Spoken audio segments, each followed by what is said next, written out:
Hey there, Mr. Redder here. Welcome back to another episode of Reddit Podcast Stories. Our first story we'll be reading today. Karen neighbor keeps parking in my driveway, so I got her towed. After that, am I the jerk for refusing to pay for takeout I forced my partner to eat? And after that, dress for the job you want, not the job you have. Now for every thumbs up this video gets, one Karen gets her car towed. You stay away from my DeLorean, Reddit boy. So please smash that like button and subscribe and turn on notifications for new stories from Reddit every single day. Karen neighbor keeps parking in my driveway, so I got her car towed. A few days ago, I came home from work and I saw my neighbor, Lindsay, her car was in my driveway. I was confused and I asked her very nicely to move her car and she did. The day after that, my husband came home from work before I did and he saw Lindsay's car in our driveway again. He asked her to move her car and told her that she can't do that anymore because it's not her house. He said he was polite about it and she apologized and moved her car again. The day after that, I saw Lindsay's car parked in my driveway again after I got home from my doctor's appointment and my husband was at work. I decided to ask her what's going on. Her, what do you mean? Me, you keep parking your car in our driveway after we've asked you nicely not to do it. Why do you keep doing it? Her, I have a big camper parked in my driveway, and it takes up a lot of space. There isn't enough space to park my car. Me, okay, well you need to figure something out, because you can't park your car in our driveway anymore. It's rude, and you've already been told to stop. If you do it one more time, I'll have your car towed. She apologized to me and promised that it wouldn't happen again. Last night, my husband and I went out for dinner. When we got back home, we saw Lindsay's car parked in our driveway again. I told my husband that this was it. Enough is enough. I'm going to tow her car because she's been warned. We've tried asking her nicely and she doesn't want to listen to us. My husband agreed and I towed her car right away. I also stuck her with the bill because it's her own fault. Now she's calling me a jerk and she's upset with me. She left a note in my mailbox. She called me a drama queen and she wants to be repaid for the tow bill because it was my idea to tow her car instead of acting like an adult and asking her to move it. If I don't repay her, she will park her car in my driveway again because I'm being petty. I dare her. I'll just tow her car again. Update. Lindsay parked her car in our driveway again. I wasn't home, but my husband was, and he got her car towed an hour away. She left a nasty note in my mailbox again. It read, "You guys owe me a lot of money for towing fees. I will continue to park in your driveway until you sell your house and move." I told her if she wants us to move so badly, then she's obligated to buy us a new house. She refused to buy us a new house, and she doesn't think that we can force her to. I told Lindsay if she doesn't want to buy us a new house, then I have no choice but to file a police report and the cops will see all of the notes she's left us. Now she's fuming. Am I the jerk for refusing to pay for takeout that I forced my partner to order? Forced is their words, not mine. I saw another Am I the Jerk about cooking, and it made me think of my own situation from a couple of weeks ago. I don't think I was being the jerk, but my partner's still mad about it, posting from a throwaway account as mutual friends are on Reddit. Last month, my, 32, company announced that we would be laying people off. I was in the office that day, and it was awful. Person after person was brought into HR, told that they were being separated, and escorted out of the office. After they were done, they called a second meeting and told those of us left that the layoffs were over. A lot of the people I work with were let go. I texted my partner, who's also 32, about both announcements. Once to tell them about the layoffs and then to tell them that I was safe. In the second text, I also told them I would not be home until late. My team had decided to stay late and figure out how to redistribute the work so that our projects wouldn't fail. We sat in a conference room and worked through all of the projects and didn't leave until almost 9 p.m. Starting at about 8, my partner began texting me asking when I was getting home, what was for dinner, and that they were hungry. I kept replying that I didn't know when I would get home, that I would make dinner when I got home, and that if they were hungry, they could make dinner or have a snack and wait. I didn't get home until almost 10, and I found empty takeout containers in the kitchen. I asked if they had ordered takeout. They had. If they had ordered me any, they had not, and if they were still hungry, they were not. It was late and I was emotionally exhausted, so I didn't eat and I went straight to bed. The next weekend, I found a Splitwise for their meal allocated 100% to me. Since we moved in together, we put all shared expenses like rent, bills, groceries, and takeout in Splitwise with a 70-30 split. Individual expenses, like if one of us buys lunch at work, do not go in Splitwise. I thought it was a mistake, so I deleted it. The next day, they got mad at me for not paying for their takeout.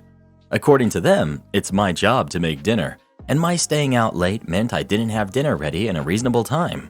Since they were hungry, dinner wasn't ready, and they didn't know when dinner would be made, so they were forced to order takeout. Because making dinner is my responsibility, I should pay for their takeout. My refusing to take responsibility and pay for their takeout makes me the jerk. I don't think I am the jerk because this was an extraordinary situation and we had food in the house that we could have eaten. They chose to order $80 of takeout for just themselves instead. Since they did not order any for me, it was not a shared expense and I don't feel like I should have to pay for it. They're still mad that I won't pay for their takeout. They say that I forced them to order it because I didn't make dinner by a reasonable time. Answers to some of the questions and comments. How things got this way. I'm not sure. We were together for several years before lockdown, but we only moved in together during the lockdown.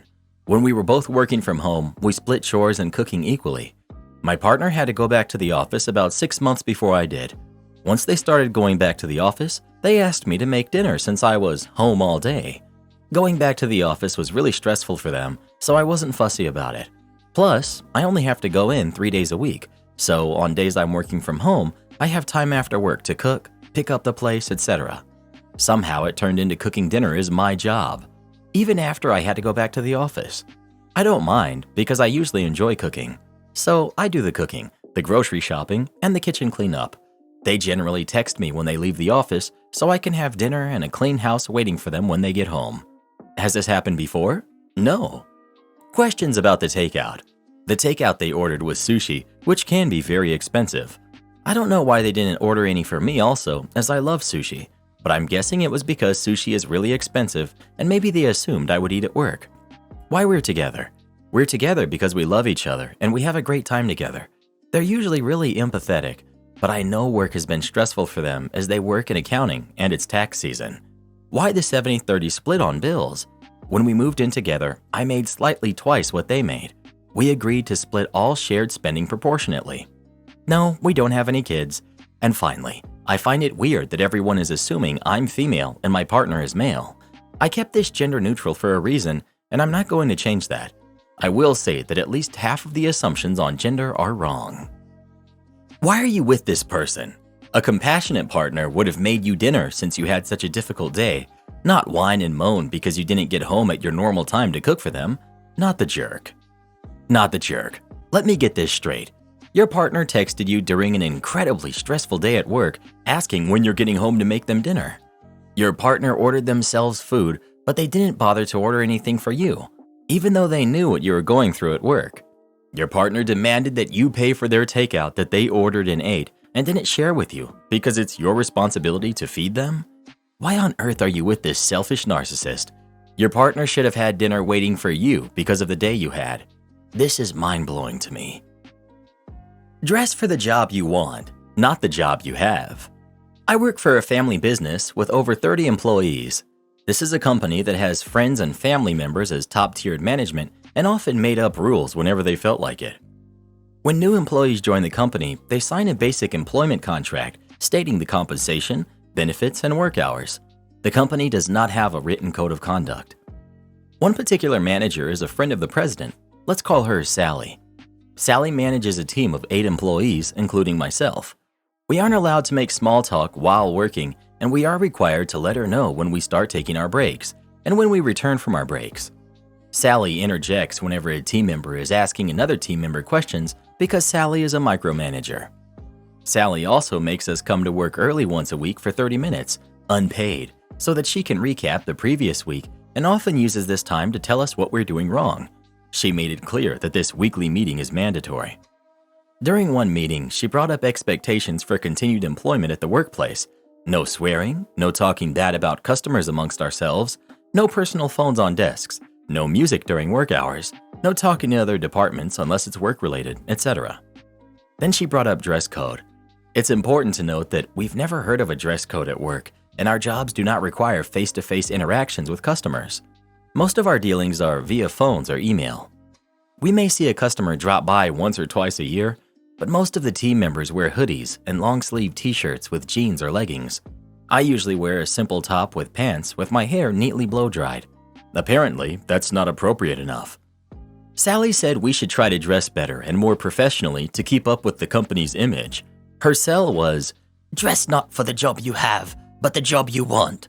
She made us all sign a document citing the topic of discussion at the meeting. You want us to dress for the job we want? Okay. A few of my colleagues and I decided to maliciously comply the following day. I put my hair in a messy bun, wore my Costco leggings and my husband's old t-shirt. That was my everyday look when I was unemployed. Sally saw me when I walked through the door and asked why I was underdressed. I told her, "You asked us to dress for the job we want. I want to go back to being a stay-at-home mom. I loved staying at home." She said, "That's not what I meant. I meant bigger aspirations and goals," as she looked at me with exasperation. Shortly after, my other colleagues showed up, one after the other, two wearing full workout gear and one wore her anime costume. One guy wore a t-shirt with all kinds of words on it. The president noticed and asked us if Halloween came early, and we told him what Sally said. I don't know what happened, but safe to say, there was no mention of any dress code since. Am I the jerk for telling a girl her presence offends me, then asking her to leave? My ex, Josh, 18 male, and I, 18 female, have a 1-year-old together. He's a good parent and all, but we don't really mesh well. After a while, all we'd do was fight, and we decided to break up. Before we started dating, there was this girl, Zoe. Apparently, Zoe and Josh never dated, but everyone insists that they would have had she not moved away. One of the first things Josh's friends said to him when we broke up was, "You should call Zoe up." I've heard plenty of how perfect they are for each other. She's super pretty too. I'll admit, she was another reason we broke up. Even though she moved hours away, her and Josh would still talk. Nothing ever happened, but you know.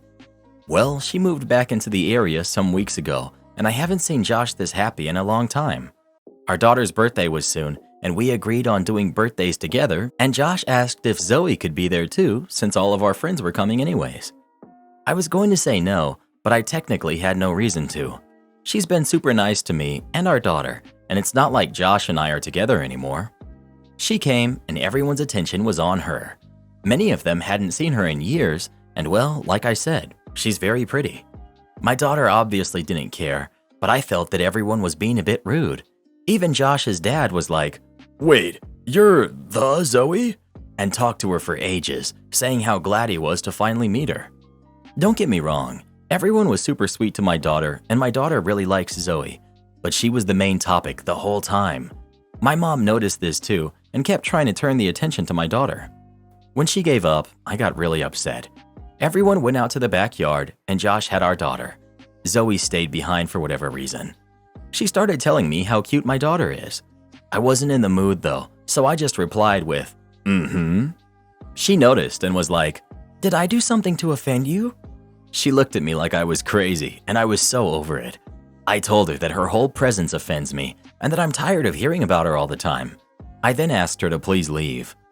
I heard her call me a jerk, but she quickly just whispered something to Josh and left. Now everyone is mad at me because Zoe said she doesn't feel welcome. My parents are the only ones on my side, but I don't know how reliable that is considering. Please be honest. Am I the jerk here? You're the jerk. She did nothing to you. You were unforgivably rude to her for reasons that are purely internal. You're the jerk, and you're letting your jealousy show. Of course, people are going to be more interested in an adult who they've heard a lot about versus a little kid's birthday. Everyone sucks here. It would have been amazing if you'd had the grace to endure that party and express your feelings later. Your mom sucks for fueling your insecurities. Everyone else sucks for letting your daughter's birthday party turn into the Welcome Back Zoe event. I'm going against the grain here, but not the jerk. This is your kid's birthday party, a day to celebrate your kid. This woman doesn't know your kid. She's not even your friend. She did not belong at your kid's birthday party at all, and it was incredibly rude for her to even come. Your ex is a jerk for inviting her. Who invites strangers to their daughter's birthday party? His focus at that party should have been on his kid, not the woman that he's trying to get with. Your friends were also incredibly rude, turning your daughter's party into an impromptu event celebrating someone not even related to the kid, nor do they even have a relationship with them. If they want to party with Zoe, they can do it themselves, not on your dime and not at your kid's expense. That everyone knows and acknowledges that your ex would probably like to date Zoe over you makes all of this 1,000 times worse. Aside from the fact that Zoe should have had the tact and social clue not to go in the first place, the minute people started making this party about her, she should have shut that down. Party is about the baby, not about her. Taking over someone else's party is incredibly rude. That's why you don't wear white to someone else's wedding. Don't feel bad about snapping at someone who didn't do anything. She, your ex, and the other guests absolutely did, and they know it. I'm so glad to see some sanity in this comment section. Incredibly tacky for Zoe to even show up, in my opinion. Imagine being in OP's shoes. It's your daughter's birthday, and this woman shows up, and all of your friends make it about her. Not to mention Zoe having a history with OP's ex. Something tells me Zoe isn't as naive as she's pretending to be with the whole, "Did I offend you?" comment. Is it too much to ask to not have all this unnecessary BS at your own kid's birthday party? Zoe knew exactly what she was doing with that "Did I do something to offend you?" comment. Like, at that point, you're just taunting this poor girl. Were the mm-hms rude? Sure, but given the context, come on. OP is human, and the fact that she even invited her and tolerated her BS is gracious enough. And then to call her names at her own party, I'd kick her out too. Forget Zoe. Well, what do you think? Is OP the jerk for how she acted or not? Please let us know. Am I the jerk for not making a second meal for a kid? I, 30 female, am friends with a couple, Mike and Sandra, who are 35 and 38, and invited them and their kid, who's Charlie, who's 9, over for dinner. Before they came over, I texted them to find out if any of them had any food sensitivities, allergies, needs, etc. The wife said that there was nothing I needed to worry about. I decided on something a bit kid-friendly while still feeling like I was cooking for adults, so I settled on chicken parmesan with some chocolate cake for dessert. I figured it's like chicken nuggets mixed with pizza, which kids would like.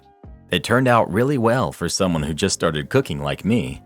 My friends were telling me that it was good, and maybe they were just being polite, but they ate everything. Charlie poked at her meal, and the entire time that we were eating, I'm not sure she ate any of it. After we were done, I brought out the chocolate cake. Charlie ate a tiny bite and immediately started bawling. Sandra asked her what was wrong, and she cried that she didn't like chocolate. Sandra continued to comfort her daughter while Mike and I awkwardly ate dessert. A couple of minutes pass, and I notice Sandra is glaring at me. I hesitantly asked her if I could help her with Charlie. I'm not good with kids, which she knows, but I wasn't sure what else to do. She huffed and asked, "Is there anything you'd like to say to Charlie?" It took me a second to realize that she wanted an apology for her kid not eating my food. I thought it might help cheer Charlie up at least, so I said I was sorry that she didn't like my food. Charlie started crying harder, and her mom asked me if I had anything that she would like instead. I drew the line there. I told her that I wasn't going to cook anything else, and that if I didn't like what my mom made me as a kid, I went to bed hungry. Mike is just silently eating his cake while Sandra tried to convince me to make something else for Charlie to eat.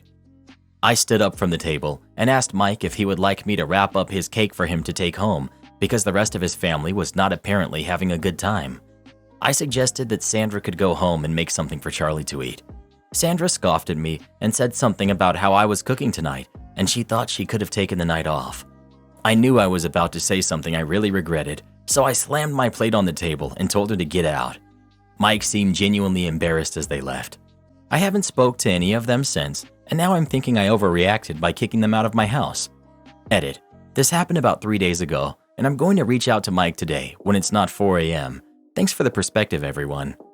I reached out to Mike today to apologize for kicking them out. Mike apologized for everything. He said that Sandra's mother had been admitted to the hospital that day, so understandably, nobody was really on their best behavior. He said they drove straight from the hospital to my house. He said he would have said something about it, but Sandra had asked him not to mention it so they could focus on dinner, which is totally fair. Charlie isn't normally a picky eater. She was just upset about her grandma. Why she latched on to saying she didn't like chocolate is really anyone's guess. Sandra's mom is doing better now, And while the family didn't behave at their best, I've got no hard feelings about dinner anymore. Maybe they're lying, maybe not, but I'm willing to give the friendship one more chance, though I probably won't cook for them again. Not the jerk. She was out of line. If she has a picky kid, she could pack snacks or food for her. Crying over chocolate cake? Ridiculous. You did nothing wrong. Mom was wrong. The kid is not your responsibility, and catering to her food issues isn't your job. Not the jerk. Her kid, her problem. She didn't make any comment on the food for her kid when you asked, and you don't go to someone else's invite and demand other food. Also, 9 is old enough to talk, not cry at everything. Both of them need to apologize to you. Well, who do you think is the jerk? OP or her friends? Please let us know. It's sad that their grandma's in the hospital, but having a grandma in the hospital doesn't just automatically turn a good person into a complete Karen. Like, it just peels back the layers to show the Karen that was there all along. Put that on my personal credit card. Okay. In 2000, I was hired by a company in the construction industry. In 2002, they asked me to help start a new division of the company. They are the owners and the general manager. The general manager made it known that he didn't like me after my first year. Intermittent little digs, flippant attitude, demeaning, etc. Cut to after we get the new division up and running, and I request being able to start a web presence. Ownership is all over the endeavor, while the general manager brushes me off and says, "It's your division, do what you want."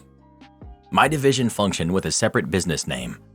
As I'm purchasing the domain name, my thoughts turned to the mothership and how it has 0 web presence. Checked out and lined up the actual 2 business names and several close permutations so they would be somewhat secure in knowing their business names couldn't be taken out from under them. I go to the general manager and ask for a check from the main company to pay for the domain names, and he again brushes me off, saying, "It's your division." His favorite line, "Do what you want. You've got a credit card. Expense it like anything else." I did start to ask, "Are you sure you want me to put it on my personal?" and was curtly cut off. By 2004, my division was running at a 44% profit margin, which netted $750,000 a year. In the first 6 months of its existence, I had already paid back the build-out, training, machines, equipment, all the startup and setup. This is how successful this division was. The general manager became jealous of my achievements and tried to seize control over operations, citing he was the general manager of the entire company, whereas prior, it was my division to do what I wanted.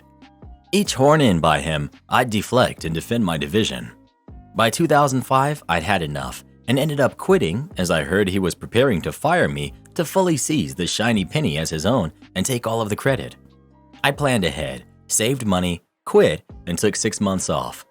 It was a spring to fall extravaganza of doing whatever I chose. Good times. About a year later, I can't remember exactly how long, a charge appeared on my credit card for my former company's domain names. Being for several, the amount stood out like a sore thumb. I called and verified the charge and who and what it was for, and in my conversation with a very nice person, they said, "Yes, Mr. X, all of these names are registered to you." About 3 years after I'd left the old company, my phone rings, and guess what number pops up on the screen? Oh yeah, I let that go to voicemail. The message was from the bookkeeper asking if I could return their call.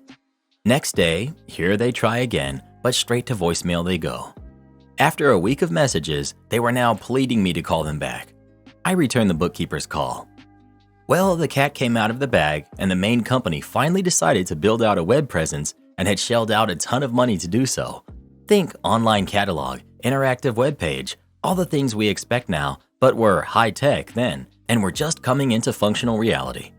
Lo and behold, when they went to get their beautiful .com up and functioning, their exact name was taken, as well as a string of similar ones they could have used had I not snatched them up. The bookkeeper asked me to release the names to them. I indicated that would be very easy to do. It's a simple matter of signing them off, no? They agreed as their anxious web builder had prepped them for the chat with me. I said I'd be happy to turn the keys to the kingdom over to them, but I wanted a few things. Reimbursed for all the expenses up until that point for owning the domain names. A finder's fee. That really upset them, but what can I say? I was yelled at to put their domain names on my personal credit card, and the general manager himself would have to hand-deliver the check. That third line item was a sticking point, but dear Mr. Manager was forced to bend the knee. I mean, I certainly wasn't going to budge. General manager shows up at the appointed place, hands me the check, and barks at me about returning their domain names to them today. He did this so loudly, people in the coffee shop we met at turned and stared. I laughed and said, "After the check clears, sure, yeah." He balked and insisted I immediately transfer the names to them as I was holding up the entire show. As I left, I smiled and said, "You're to blame here. You yelled at me to put the domain names on my credit card." He was absolutely fuming at this point. Besides, I love taking your advice to do what I want. Remember? And I am. My cousin arrested my father. I gave him the go-ahead. One day, my father, my cousin, and myself were at a gardening store to buy some pieces to repair a sprinkler system. They were small items. We find what we need, but one of them had the tag scratched and for sure wouldn't scan at the checkout. I said we have to find one with a proper tag, but my father said there's no need. He takes the tag off and puts the item in his pocket. Me and my cousin look at each other like, what? When asked, my father said they won't even notice it. Since it had no tag, it wouldn't activate the alarm at the entrance. 2 things you need to know going forward. 1. My cousin is a police officer fresh out of the academy. 2. My father has always had an attitude of superiority towards the kids of the family. Something like, "I'm your father, uncle, etc. You won't dare cross me, no matter if we're already adults with jobs and our own homes." So my cousin asks if he realizes he could have him arrested for this, to which he responds by laughing, and then he said he dares him to do it.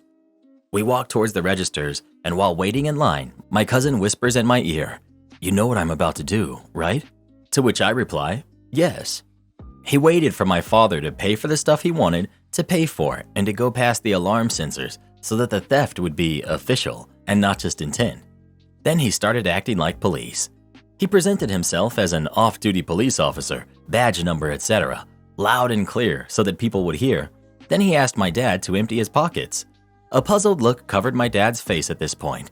Security comes to check what's going on, and my cousin explains that him, an off-duty officer, witnessed this man putting an object in his pocket and did not pay for it. Security also asks him to empty his pockets, and there it is, the item he stole. Security detains my dad and calls 911.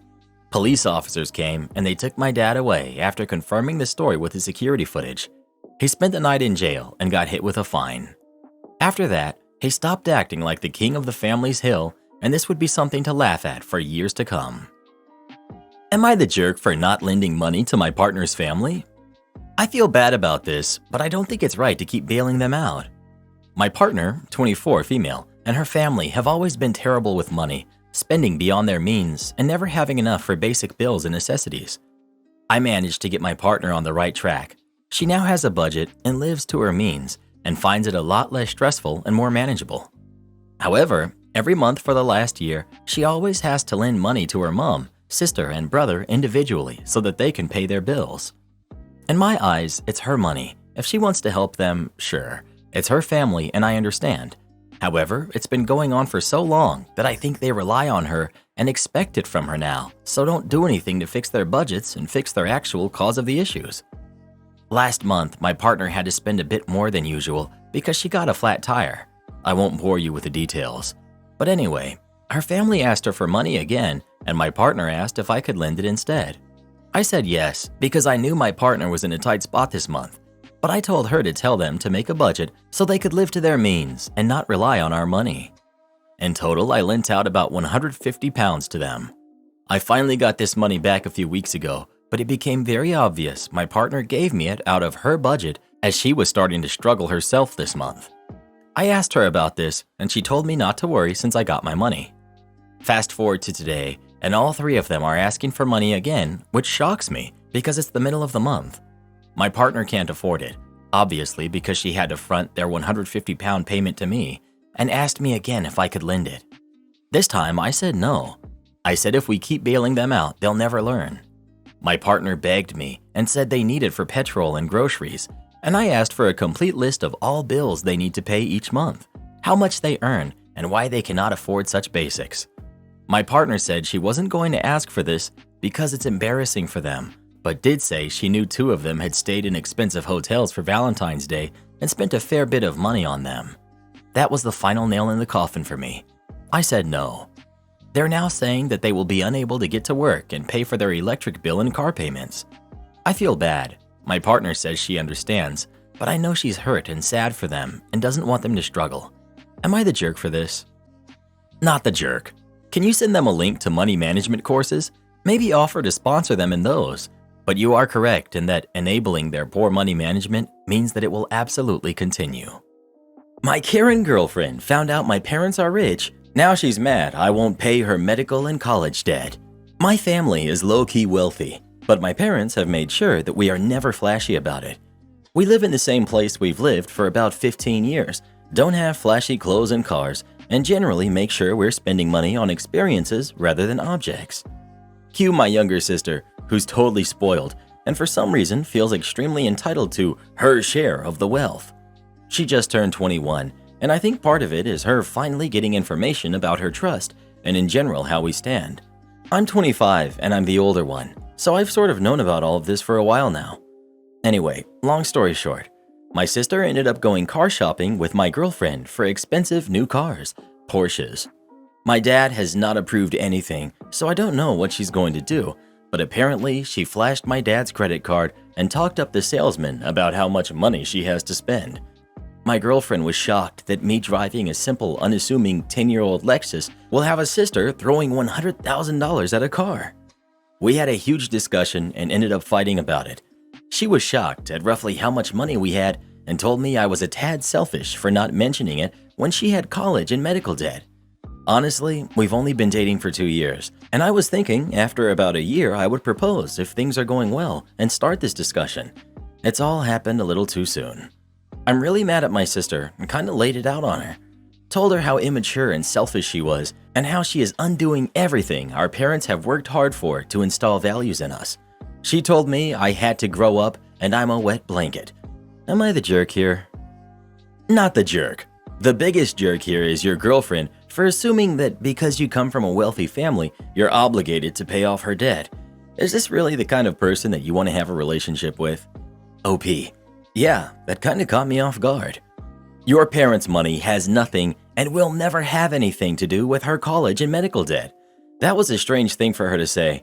I don't get why people would be mad at not being told about wealth. Are they equally as mad about not being told of a family debt? I'm blown away that she thinks she's entitled to it. Support our channel by joining as a member today, and we'll give you a shout out in our next video. Or come watch this video next. You won't believe what Karen does in that one.